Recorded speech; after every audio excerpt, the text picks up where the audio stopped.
Assalamualaikum warahmatullahi wabarakatuh. Salam sehat dan tetap semangat.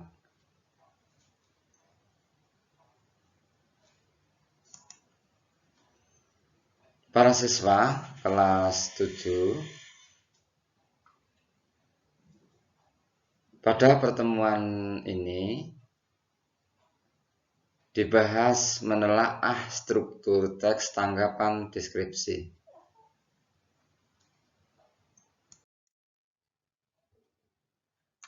Struktur teks tanggapan deskripsi terdiri dari 3 bagian. Bagian pertama, identifikasi umum. Bagian 2, deskripsi bagian. Bagian 3, simpulan atau kesan.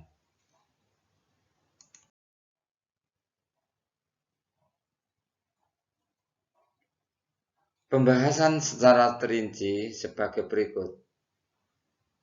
Bagian pertama, identifikasi umum.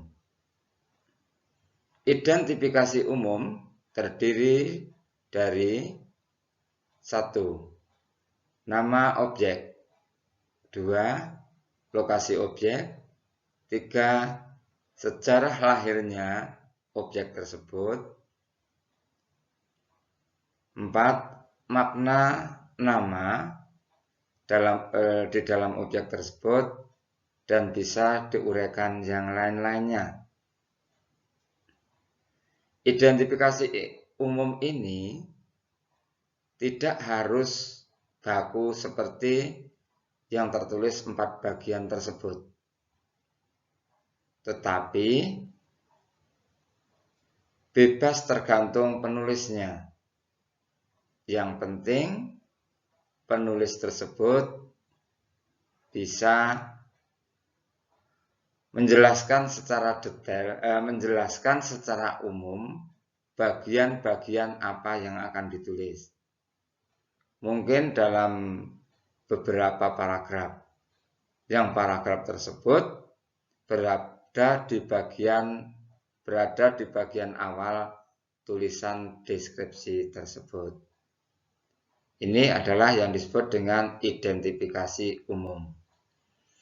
Identifikasi umum bisa ditulis contohnya paragraf 1, paragraf 2, atau paragraf 3. Atau bahkan hanya 1 paragraf saja. Ini tidak masalah. Yang penting deskripsi umum ini fungsinya yaitu untuk mengantarkan bagian kedua, yaitu ke deskripsi bagian.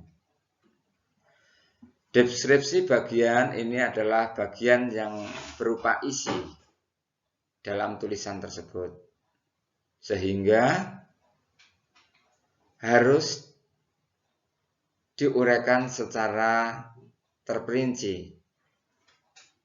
Dan deskripsi bagian merupakan penjelasan dari deskripsi umum. Sebagai contoh, apabila para siswa menulis contohnya binatang, yaitu mendeskripsikan tentang binatang. Contoh diambil contoh yaitu kambing, contoh mendeskripsikan kambing. Di bagian umum tentu saja kambing itu contohnya nanti ada terdiri dari bagaimana bulunya, kemudian bagaimana ekornya, kemudian bagaimana besar kambing tersebut, dan sebagainya.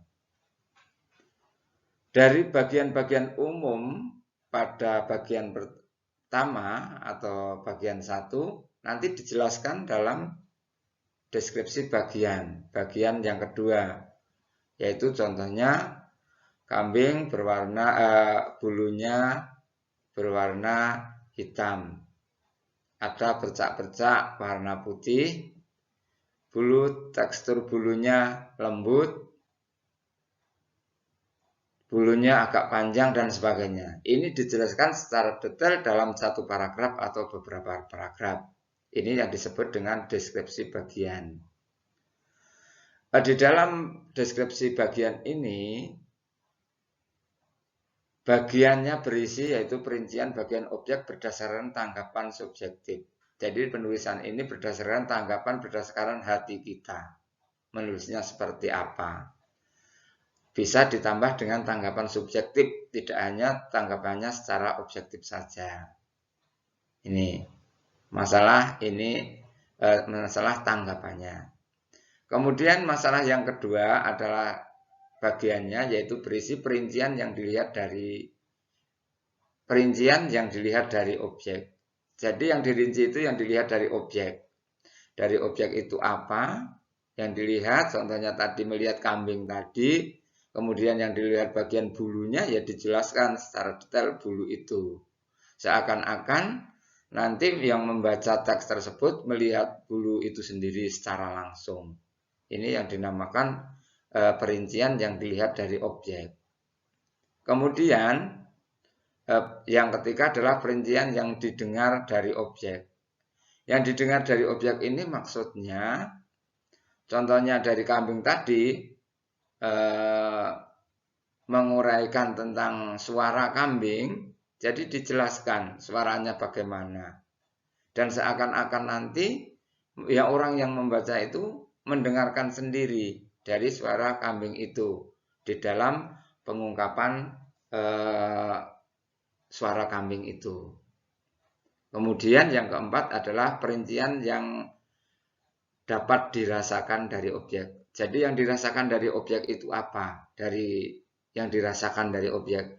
Dirasakan di sini bisa dirasakan mungkin lewat pengecap, ya, lewat pengecap. Bisa dirasakan lewat perasaan atau hati masing-masing. Tergantung yang dideskripsikan secara detail itu bagian apa. Ini adalah yang bagian kedua, deskripsi bagian. Deskripsi bagian di dalam penulisannya hanya harus secara detail diingat. Didasarkan dari objek apa yang ditulis. Nanti fungsinya untuk menggiring pembaca seakan-akan pembaca itu melihat, mendengar, dan merasakan objek tersebut. Ini bagian kedua. Sekarang selanjutnya adalah bagian yang ketiga. Bagian ketiga adalah simpulan atau kesan. Di dalam menulis teks deskripsi, tentu saja diakhiri dengan bagian simpulan atau kesan. Simpulan bisa berwujud, bagian akhir bisa berwujud simpulan dan bisa berwujud kesan. Berisi kesan umum yang dilihat, didengar, dan dirasakan dari objek yang ditulis. Jadi tetap mengacu pada bagian isi. Terserah, lebih enaknya menyimpulkan atau menyampaikan kesan. Atau mungkin dua-duanya. Kalau yang dinamakan simpulan berarti contohnya tadi mendeskripsikan kambing, kemudian kambing dideskripsikan yaitu ada suaranya, kemudian ada bulunya, kemudian mungkin makannya atau jalannya, cara jalannya dideskripsikan. Mungkin deskripsinya kambing tersebut adalah, untuk simpulannya kambing tersebut adalah kambing yang sehat. Bisa seperti itu. Atau kesan mungkin berbeda kalau kesan dan kesimpulan. Kalau kesan, kambing itu bagus karena memiliki tekstur bulu yang halus, yang lembut, tidak berantakan, bunyinya pun tegas, sehingga bisa dikatakan bahwa kambing itu adalah kambing yang bagus. Bisa seperti itu. Karena ini cara penyampaian antara simpulan dan kesan adalah berbeda. Kalau simpulan itu pendapat akhir dari pendapat-pendapat tentang kambing itu, kalau kesan itu hanya semata-mata menyampaikan apa kamu yang terkesan dari kambing tadi. Ini adalah yang berkaitan dengan teks deskripsi.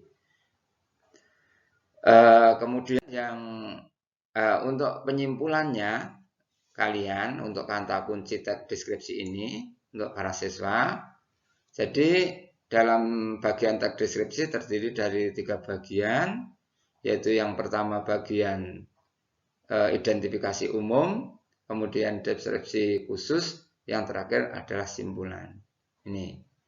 Untuk para siswa, cukup sekian dulu untuk struktur isi teks tanggapan deskripsi. Ini adalah struktur isinya. Struktur isi teks tanggapan deskripsi. Bukan struktur teksnya, tetapi struktur isi atau isi yang ada di dalam teks deskripsi. Tentu saja di dalam penyampaian ini masih banyak kekurangan. Ini Bapak Guru minta maaf. Sekian, terima kasih. Salam sehat dan tetap semangat.